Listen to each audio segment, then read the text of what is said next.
Okay, so this week I was back in the gymnasium of Sunflower Elementary, and the kids decided. So basically, the first 20 people that come are all boys, and they're always super rowdy and always want to play games. And so a game of kickball was being started, and they were picking teams, and there was one guy, one white little kid that clearly was used to being running the things. He was a little bit older, and then there was a younger guy who, they picked him because he was cute and little. And so when the first pick came, the older white kid immediately picked this black kid named Coda. And Coda and him, I guess, don't normally get along, so Coda was confused why he had picked him. And the boy was like, oh, well, you're athletic, you're good at sports, that's why I want you on my team. And while it may be that he is good at sports, and that is, it's kind of that just the little stereotype in the back of the head that we put in kids so early that, oh, black kids are athletic, and that's why you want them on our team. And so that was really interesting just to see that, because I know when I was little, I used to think that, and, I was like, oh, yeah, blah, blah, blah. It's always a surprise when there's, a white kid on a basketball team kind of thing. And then I also noticed that we had two brand new kids who had never gone to Boys and Girls Club before, and they were black, and they walked into the room, and they immediately looked pretty nervous, and Sunflower's about 70, 75 white, and then 25, 30% black. And then you got other minorities. They're kind of factoring into both.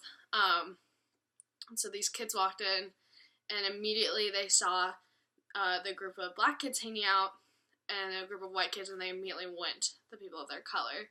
And so it's kind of going back to that association of you go to what you know, which I thought was really interesting.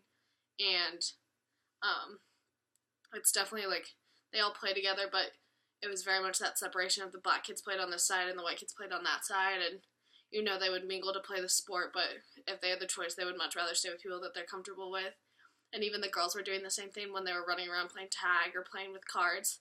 The white girl sat in one little circle and the black girl sat in another little circle.